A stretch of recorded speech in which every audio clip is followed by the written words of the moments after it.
YouTube, man. It is me again, your favorite Texas trucker. And I told all you guys on Facebook yesterday that I would do a video last night and get it posted up to YouTube, but that didn't happen because things didn't quite work out yesterday the way that I was planning on them working out. Oh, man. I guess I got a lot to update y'all on. As you can see, I'm home. I'm at my house. And I'm not on the road. My truck's in the shop. So I guess let me back it up a little bit. It's been a while since I've done a YouTube video. And I know quite a few of y'all have been wanting to know where I'm at, what I'm doing, why I'm not posting more videos. Again, let me say I do have plans to get back into posting a lot more videos than what I'm posting. But again, the limitations on my data usage are fairly extreme, and it costs a lot of data to upload videos to YouTube while I'm not on the road. Doing it here at the house, it's not that big of a deal. I've got, unlimited data here at the house. So loading them up here at the house is no big deal. Getting them loaded on the road is a big deal. I'm limited to 40 gigs of data between 4 people. I got 2 boys and my wife and me, and all of us use data. And we run through quite a bit of it. Normally I'm stressing the limits of the 40 gigs with what I'm doing right now. There's not enough data for me to post videos while I'm out on the road. But I do plan on doing videos. I'm looking at some video options, including GoPro and some things, and some mounting options where I can mount them in the truck to do both videos driving forward and videos of me out on the road. So those are definitely in the works, but that stuff costs money, and like I said, my truck's in the shop right now. So anyway, I guess let's back up. I don't remember where I left off the last time, but I will say that a couple of weeks ago I had my best week ever. I took home, after my expenses, I took home about $3,500, and it was a really, really good week. Best week I've ever had, and I run my ass off to get that. That week was followed by home time week, and on that home time week I took home, I think, $2,400 after expenses. And then, well, that really wasn't a home time week, that was a holiday week, I guess. 4th of July. Was it? Fuck, I don't remember now. I think it was followed by the 4th of July, yeah, I think so. And anyway, that week I only took home about $2,400, which was still a good week. I mean, it was a pretty good week. And then I left out for 4 days and came back home in order to do this maintenance on my truck. And that was that week was only about $1,900. So, I didn't do all that great that last week.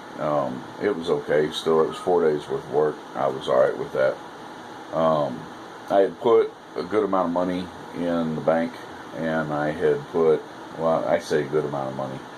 When you're talking about somebody that's had the amount of repairs that I've had this year, just having a couple $1,000s in the bank is good money for me.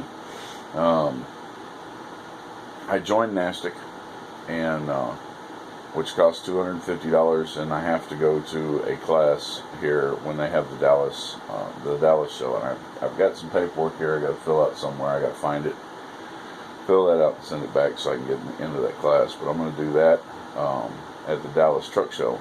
So I got to find out when that is so I know when I got to be back. And then I took care of a few other things that I needed to take care of that I've been putting off for a while, and I spent about probably $1,000 on all that stuff,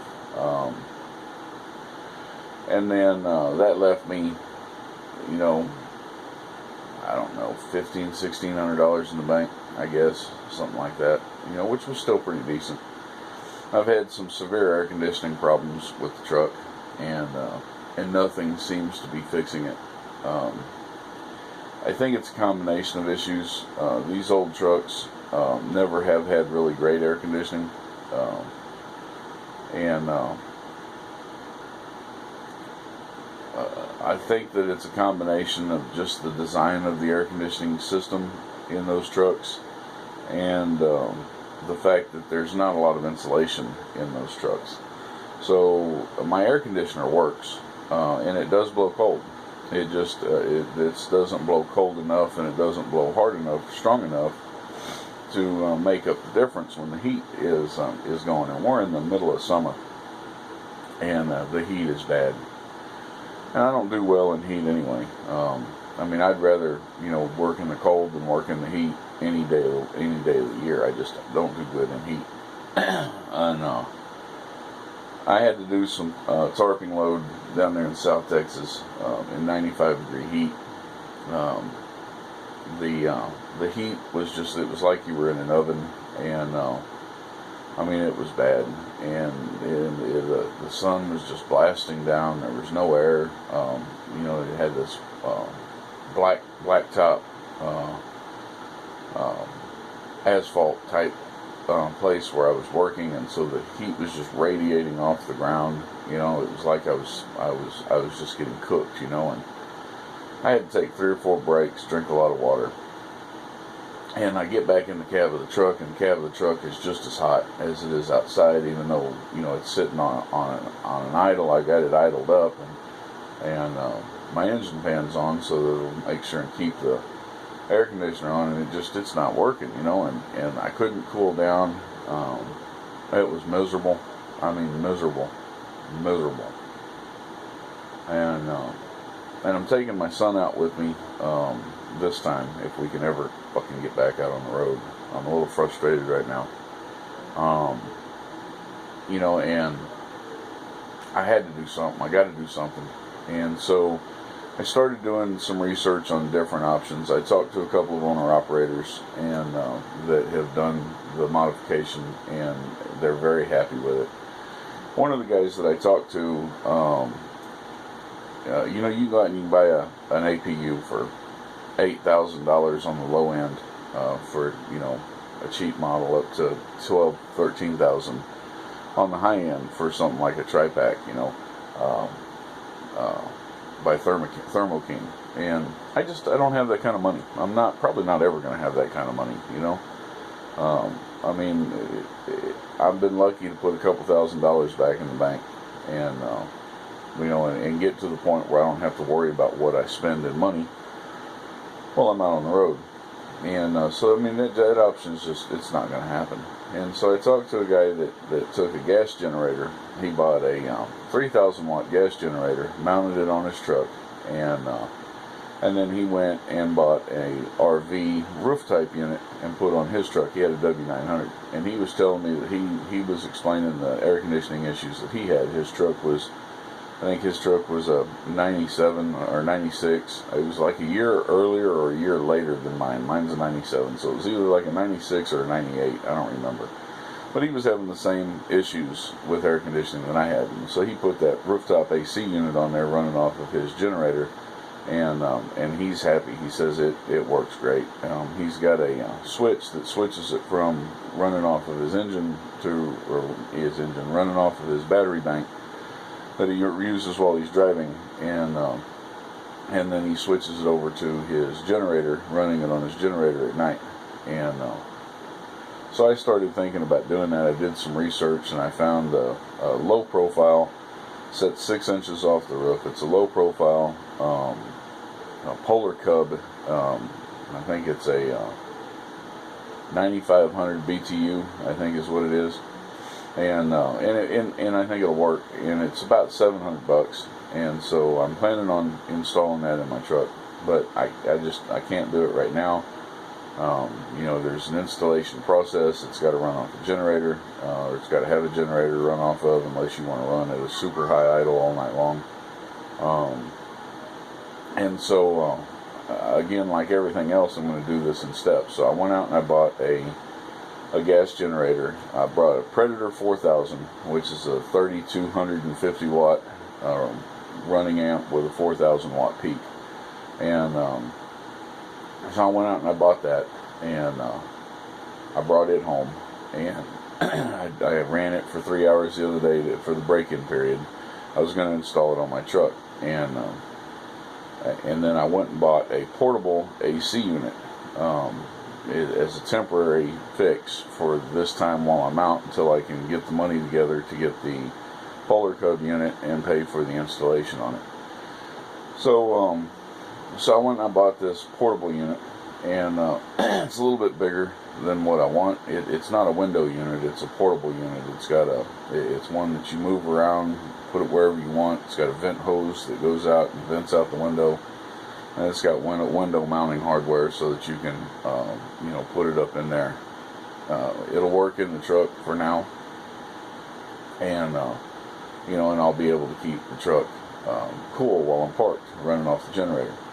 And so that's what I'm going to do for it. Like I said, it's a little bit bigger than I wanted, especially with two people in the cab of my truck, me and my boy. And it's going to be a bit of a pain in the ass for right now, but it'll get us through for the next month or so, and probably get me through for a month or so after that, until I can get the money together to do the Polar Cub installation and buy the unit, and then I'll be switching over to that.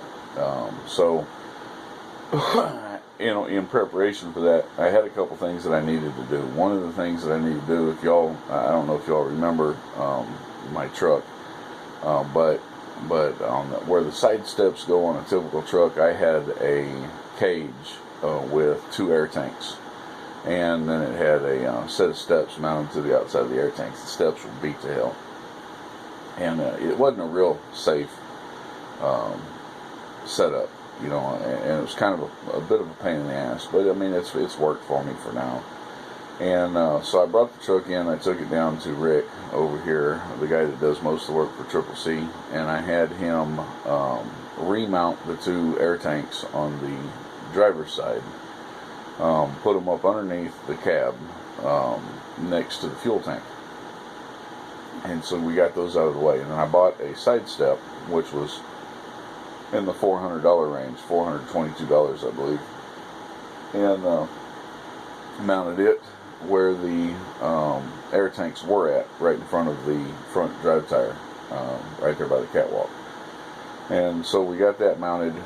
That black box that I have on my headache rack, I'm going to empty out and move everything down into that side box, except for the bigger stuff. And then in my side box, I have those 31 V-boards that I got for free for one of the loads that I hauled. When I hauled those garage doors, they gave me 31 V-boards for free, and I'm going to move those V-boards into that black box and store those, along with the edge protectors that I have hanging up on my headache rack right now. We're going to take those down and put them in that black box too. So that black box will be filled with coil racks and V-boards and edge protectors, and that's pretty much all that will be in there.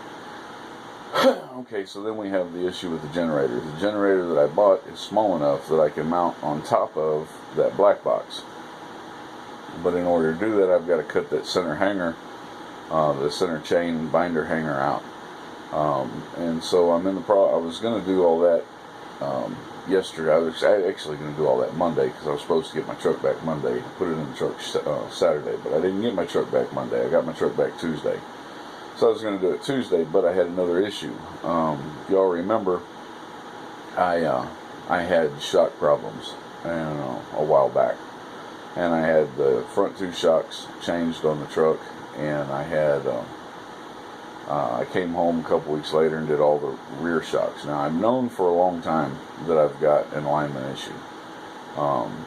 I've got a front wheel shake, but it's fairly bad.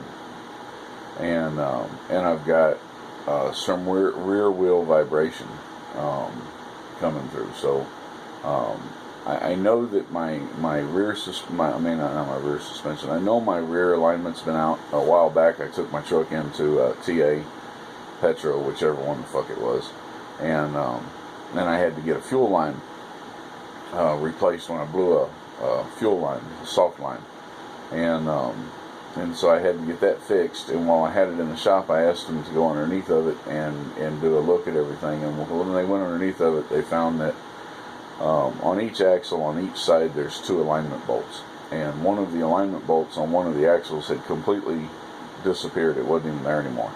And the other alignment bolt, the nut that holds it on, had come off. It had come part of the way out and bent almost in half. And so they had to extract that. I think they had to cut it off. They had to extract that and then put 2 new bolts in there. But when they put 2 new bolts in there, they didn't do a realignment. So I knew my alignment was off.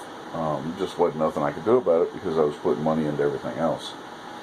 And I knew I blew the front shocks, and so I knew that I had a alignment issue in the front, or I knew that I had a shock issue in the front, and I was getting some real bad uneven wear on one of my tires, one of my steer tires, and it had got to the point where I couldn't ignore it anymore, and I really had to do something about it. And well, what I didn't know was that the other steer tire, the driver's side steer tire, also had a lot of really bad irregular wear on it. Only it was just in one particular spot, about maybe 2 feet long, and then half the tire completely bald. 2 feet long, half the tire completely bald. And somehow, I don't know how, because I check my tires every time I stop, so somehow, I don't know how, but every time apparently that I stop, that spot is underneath at the bottom, and so I never see it. And so when I looked at the tire, the rest of the tire is in good condition. So I looked at the tire, and I know it's got a little bit of chopping on it, a little bit of I don't know how you call it. It's like you skim off a little bit here and skim off a little bit, it's got a little bit of that going on, but not real bad, not like the passenger side. And so I knew I needed to do something, in a Cowser Tire here in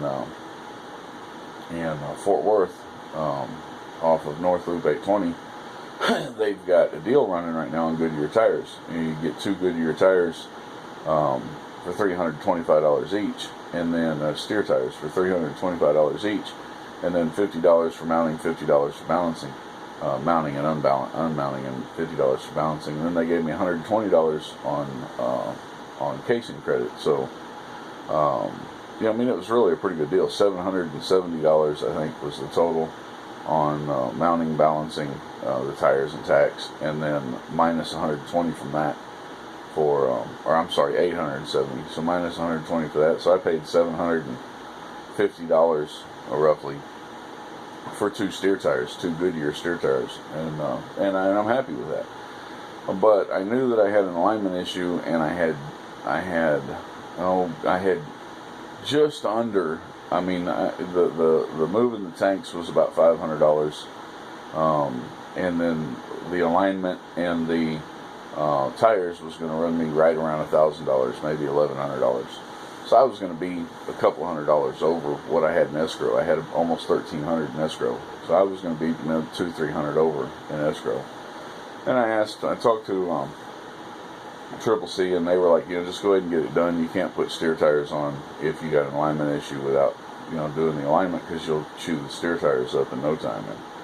And I don't want to waste $700 and something, so I agreed. We went ahead and we did the steer tire, or the alignment. So I put the truck in, they do the steers, I sit around for 2 or 3 more hours waiting on a bay to open for them to do the alignment.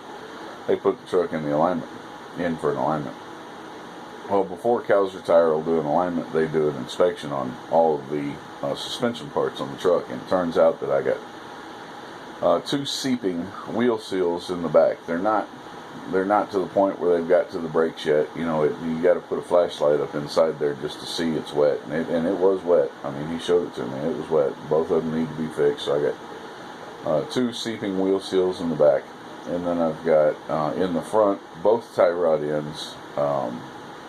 The push rod, I guess it's the push rod, that's the name of it.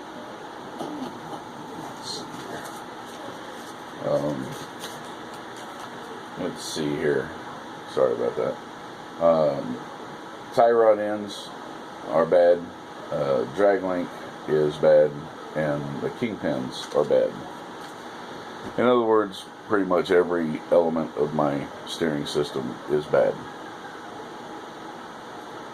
And he took me underneath there and he showed it to me, and it's got an extreme amount of movement in the front tires. The kingpins are very obviously bad, and a lot of movement with very little effort in the drag links and the tie rods. And there's nothing, I mean, I can't ignore it. There's nothing I can do but take care of it, you know. But the total price comes out to $3,100, and I only had about $1,300, so that puts me in the hole again. And it took me a couple hours to get Triple C to agree to pay the balance and take it out of my escrow, but they did agree to pay the balance, and they told me to go ahead and put it in the shop and get it done. So I put it in the shop. Fucking Charter's calling me, and I'm not going to answer. I have no intention of talking to them. But anyway, I put it in the shop and had my wife come pick me up, and now I'm sitting at the fucking house losing time. I should have been back on the road yesterday, at the latest, you know. And here it is, fucking Wednesday, man, and my truck's sitting in the shop, and I'm losing money. I'm spending more money than I can afford to spend, you know. And I'm supposed to get my truck back tonight. I still have to mount this goddamn generator on my truck. I've still got to, get all my stuff put back in my truck so I go back out on the road. Me and the boy, hopefully, man, me and the boy will leave tomorrow.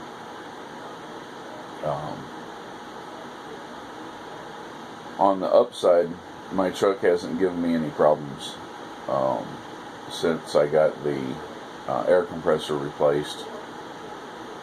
See, I got my truck back in late January. Late January sometime with the in-frame. And then, so it was probably early February. Oh, shoot, sorry about that. Dropped my phone. So it was probably somewhere in February when my air compressor went out. And this is what, April now?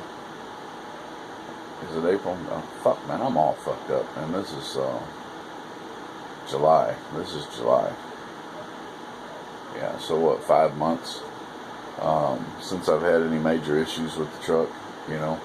It's all been minor shit here and there, you know, me making some improvements on it. My tachometer did go out,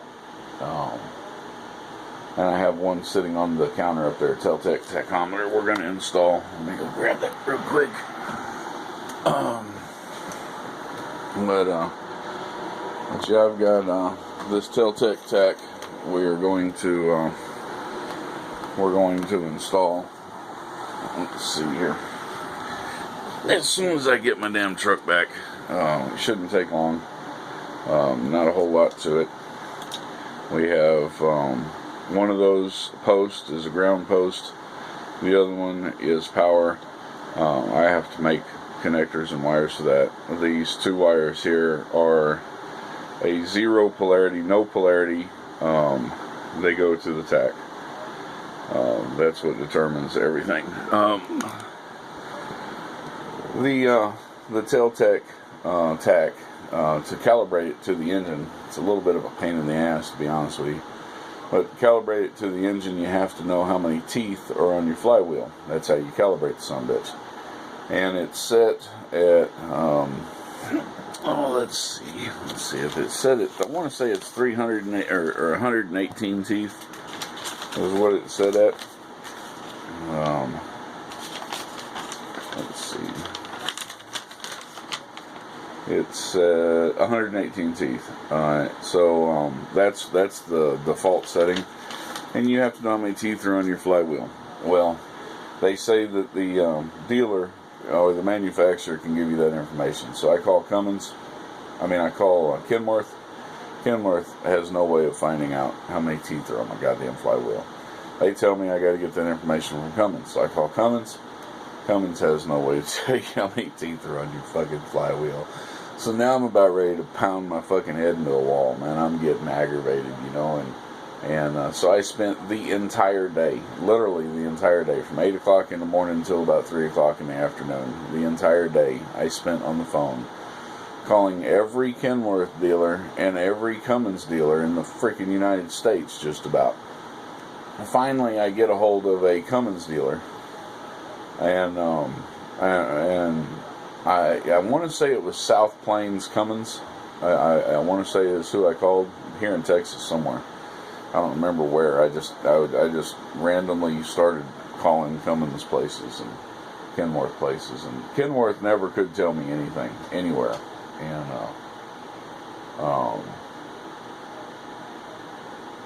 Cummins finally agreed to pull a flywheel and count the teeth, and so I have 103 teeth on my flywheel, and it was a pain in the ass getting that information, but I did get it,